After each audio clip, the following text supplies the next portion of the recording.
¿Cómo están? Estamos nuevamente en nuestro set con un invitado muy interesante para llevar adelante una conversación, esta vez del índole político, considerando todo lo que está sucediendo en el mapa nacional. Hay muchas situaciones que analizar y debatir respecto a lo que está pasando en la alianza y la definición, por cierto, del candidato presidencial, luego la dimisión de Pablo Longueira. Junto a nosotros, Miguel López, cientista político. Miguel, un gusto poder compartir esta conversación respecto a la actividad política de nuestro país y también, por cierto, nuestra región y comuna. ¿Qué tal? ¿Cómo estás? Hola Marcelo, muchas gracias por la invitación.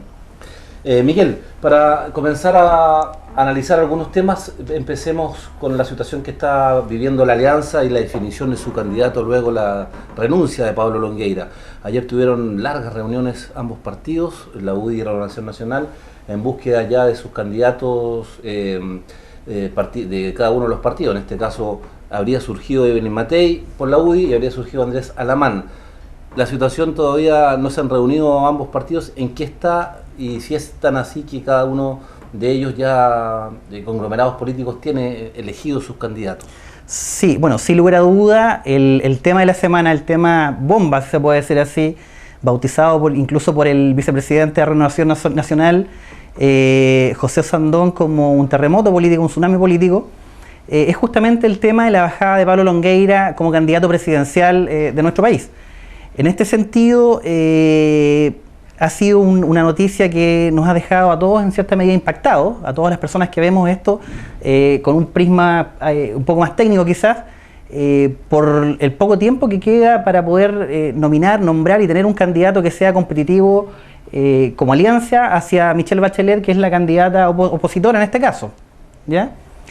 En ese sentido, creo que lo que está pasando hoy día es justamente poniéndose de acuerdo respecto a cuál sería el mejor candidato para poder competir de manera óptima con la candidata Michelle Bachelet.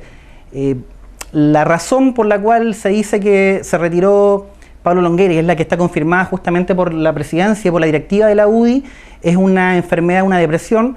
Respecto a eso no tengo una opinión técnica porque no soy experto en la materia, pero sí las opiniones que he escuchado de psicólogos clínicos al respecto es que justamente esto merma mucho la capacidad cognitiva y la capacidad de expresión del candidato de la alianza, y es la razón principal por la cual Pablo Longueira dejó de ser candidato voluntariamente de la UDI y de la alianza. Correcto. La definición de ambos partidos, que ayer ya se incubó, Evelyn Matei, ¿cómo te parece como candidata de la UDI? ¿Tú la ves como una carta fija para ir obviamente a la disputa preliminar todavía con RN? Porque hay que tener que ponerse de acuerdo necesariamente. Justamente. Evelyn Matei es una tremenda candidata, sin lugar a dudas. Es una persona que tiene trayectoria, que tiene convicciones, que lleva bastante tiempo en esto. Pero por otro lado está la respuesta que va a tener Renovación Nacional al respecto de si acepta que ella sea la candidata. En este sentido, Carlos Larraín, el presidente de Renovación Nacional en primera instancia, dejó la puerta entreabierta, especulando que podría incluso llevarse a dos candidatos. En el día de hoy eso ya está completamente descartado.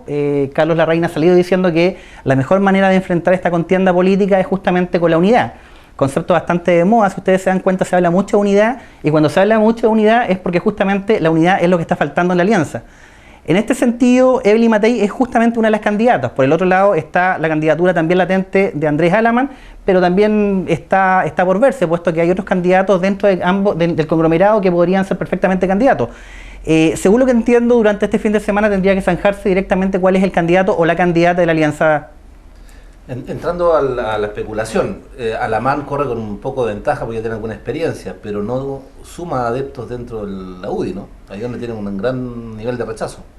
Claro, lo que pasa es que, a ver, la votación de la alianza, la votación más poderosa, en cierta medida, la más contundente, la que no va a defraudar tanto a la alianza, tanto a la UDI, tanto a Renovación Nacional, va a votar por cualquiera de los dos. Eso es así, ya está.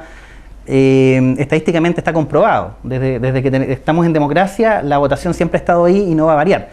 Pero lo importante de todo esto es considerar, y la crítica que personalmente hago a la alianza es justamente la falta de rostros, la falta de cambio que existe, la nueva generación.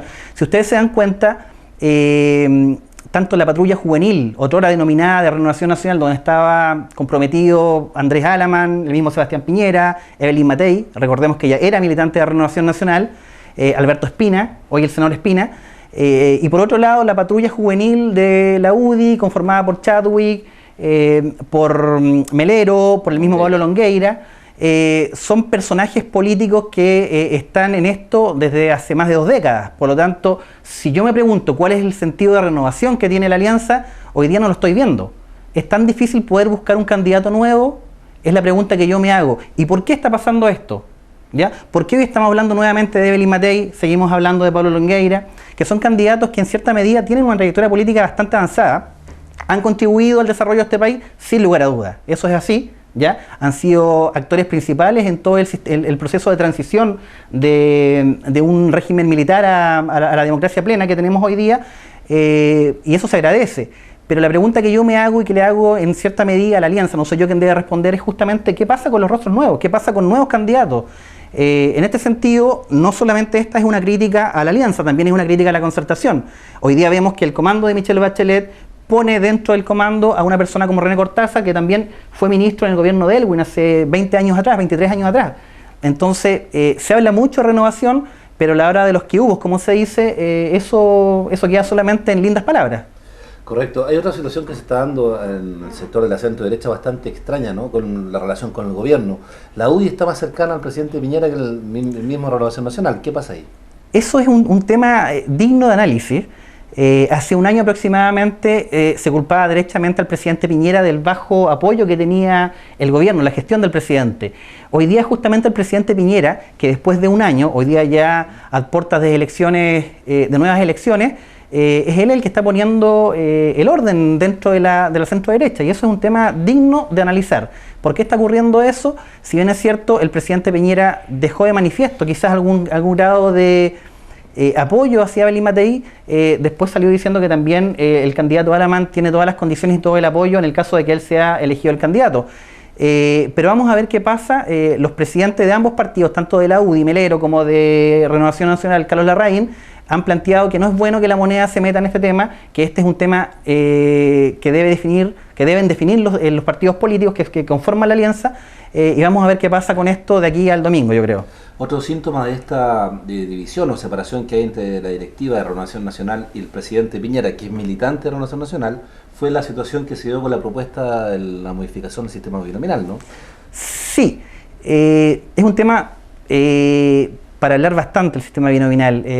Si bien es cierto, habían existido acuerdos hace bastante tiempo ya entre Renovación Nacional y la concertación para poder cambiar este sistema binominal, nunca se ha llegado a un acuerdo en concreto. Hay muchas propuestas, hay situaciones que, si bien es cierto, han dado luces de que esto podría cambiar, en lo concreto todavía no hay nada real. Hay una propuesta en este caso del gobierno, pero va a ser debatida intensamente por el Congreso y vamos a ver qué sale de toda esta lluvia de ideas que va a tener que sortear este proyecto de ley. En términos estrictos, para que usted entienda en la casa, el sistema binominal es un sistema que le otorga gobernabilidad a un Estado, ¿ya? Pero le quita cierto grado de democracia, ¿ya? Si lo extrapolamos, lo ponemos en otro contexto, tendríamos que cambiarlo por un sistema que se denomina el sistema proporcional, ¿ya? Que le otorga mucha más democracia a un Estado en cierta medida, pero por otro lado le quita gobernabilidad. Esto justamente afectaría que existan muchos caudillajes en las regiones, sobre todo. Claro, las minorías también estarían representadas. Las minorías estarían representadas, ¿ya? Pero al existir una mayor cantidad de representados y representantes, lógicamente se hace más difícil gobernar. Entonces hay que cuajar un formato que en cierta medida le otorgue gobernabilidad al país, pero también le otorgue representatividad. En este sentido, la ley de elecciones primarias es un paso importante que no está siendo debatido, no es el único, pero de que sirve para democratizar las decisiones de los partidos políticos, sin lugar a dudas es un instrumento que hay que tener en cuenta, en consideración. Correcto, y hay varias propuestas al respecto. Bueno, está la propuesta del presidente Piñera, está la propuesta que hizo Renovación Nacional junto a la Democracia Cristiana y también está la propuesta de la izquierda que plantea una asamblea constituyente. Sí, son propuestas, insisto, todas son válidas, todas deben ser escuchadas, pero en definitiva hay que tener claro que quienes toman las decisiones y quienes van a debatir sobre esto son los parlamentarios, ¿ya? Son ellos los que tienen que definir exactamente qué es lo que quieren, son ellos los que deben responder. Yo puedo tener mi propia opinión, puedo decir, yo creo que este es el mejor sistema para representar a los candidatos en nuestro país, pero es mi propuesta, o sea, es solamente mi opinión. Quienes realmente tienen el poder, ya con su voto, son los parlamentarios, y quienes tienen el poder para elegir a los parlamentarios son justamente las personas que nos están viendo en este momento. Correcto, y también el tema de la Asamblea Constituyente asusta mucho a los parlamentarios por lo mismo. Asusta mucho. En el caso que se optara, la candidata Bachelet optara por esa alternativa para modificar la Constitución, eso significaría que el Parlamento pasaría a una segunda orden, ¿no? A una segunda línea, exactamente. Y no a la toma de decisión directa. No sé cuántos ni quiénes son los que están dispuestos a perder ciertas cuotas o ciertos grados de poder. ¿Ya? Es ahí el problema. Correcto. Está en visita en nuestro país el candidato Capriles, Enrique Capriles, de la oposición venezolana, actualmente al presidente Nicolás Maduro. Y su visita ha traído mucho crítica y también mucho debate respecto a la postura que ha tomado la democracia cristiana en torno a este ex candidato a la presidencia venezolana, ya que se le acusa de que está en permanente sedición hacia el gobierno establecido legítimamente, ¿no? En términos democráticos, con observadores, inclusive en la elección, como Jimmy Carter, que avaló el proceso de elección en que salió electo Nicolás Maduro. Pero actualmente lo recibe la democracia cristiana, lo recibe también Fulvio Rossi, parlamentario PS. ¿Qué opinión te merece la situación que ha generado la presencia de Capriles en nuestro país? Bueno, es parte de la democracia esto, ¿ya? Volviendo un poco atrás, el existir un sistema binominal obliga a que los partidos políticos tomen acuerdos para acceder a cuotas de poder. Y cuando se toman acuerdos, los partidos tienen que saber que tienen que dar y al mismo tiempo recibir. Tienen que ceder en cierto grado, y también tienen que en algún momento poner justamente la mano en la mesa y golpear la mesa. Y ese es el juego que se da cuando existe una política convencional, de convencionalismo, de consenso, como es la que ocurre en este caso en nuestro país. Ya el sistema binominal justamente hace que eso ocurra. Y la candidata en este caso del Pacto Nueva Mayoría va a tener que aprender a lidiar con ello, ¿ya? Y esto va a ir surgiendo a medida que vayan dándose hechos políticos, acciones políticas que van a ir lógicamente poniendo a unos de un lado y a otros de otro lado dentro del mismo conglomerado, que en este caso es el Pacto Nueva Mayoría o Concertación. Correcto, está la democracia cristiana en este caso apoyando la postura de Capriles y el Partido Comunista obviamente en contra de lo que es. Lo mismo ocurre con quizás las acusaciones que existen contra el Estado de Cuba. Correcto. ¿Ya? Eso va a existir mientras... ¿Cómo se puede lidiar eso pensando de que Bachelet en un tentativo gobierno, cómo pueden estar ambos conglomerados? Yo creo que la concertación ha demostrado durante prácticamente 20 años que gobernó que son temas que, si bien es cierto, pueden dañar en algún momento la relación entre ambos, han demostrado madurez como para poder llevar eso adelante. En ese sentido, no me cabe duda que si existe un nuevo gobierno del Pacto Nueva Mayoría, con el Partido Comunista incluido, van a existir muchos roces, pero van a saber llevarlo a cabo. Esto lo han demostrado durante mucho tiempo, ya tienen experiencia en esto de gobernar. ¿Qué te parece la postura que ha tomado Michelle Bachelet en un comienzo bastante izquierdizante, entendámoslo así, o bastante radical en algunas de sus propuestas, pero luego con el ingreso en la democracia cristiana nuevamente como que echó pie atrás y volvió a ser la que fue cuando gobernó, ¿no? Hay que tener claridad respecto a eso. Ella en primera instancia era candidata del bloque más progresista dentro de la concertación y tenía que estar de acuerdo y pensando y del lado de justamente quienes piensan en cierta medida más progresistamente. Pero a la hora de gobernar ella requiere, y este es un tema que se especula mucho, requiere mucho de la democracia cristiana, porque es la democracia cristiana la que pone la cantidad de parlamentarios suficiente para poder apoyarla en el Congreso, ¿ya? Y no hay un presidente en este país que diga voy a hacer lo que yo quiero sin tener un Congreso, sin tener diputados y senadores que lo avalen, ¿ya? Correcto. Para gobernar necesita tener a la democracia cristiana, necesita tener a los radicales, a los socialistas, a la gente del mundo PPD, etcétera. Nadie sobra acá en este sentido, y eso Michelle Bachelet lo tiene bastante claro. ¿Tú la ves diferente a ella en relación a hace unos años atrás cuando fue presidenta, obviamente, de la gente que la rodea, la visión que ella tiene? La veo quizás con más madurez política. Ella es una persona que ha demostrado ser una gran mandataria, ha tenido problemas como cualquier presidente, pero creo que es la candidata más fuerte en este momento y me atrevería a decir que va a ser una de las, si no es ella la candidata que va a ser presidenta en este caso de nuestro país. El problema, desde mi punto de vista, creo que lo va a tener una vez gobernando, ¿ya? ¿Por qué? Porque las demandas son tales hoy día que este país ha cambiado. Este país hoy día requiere de otro tipo de cambios que en cierta medida la concertación no los realicé durante mucho tiempo.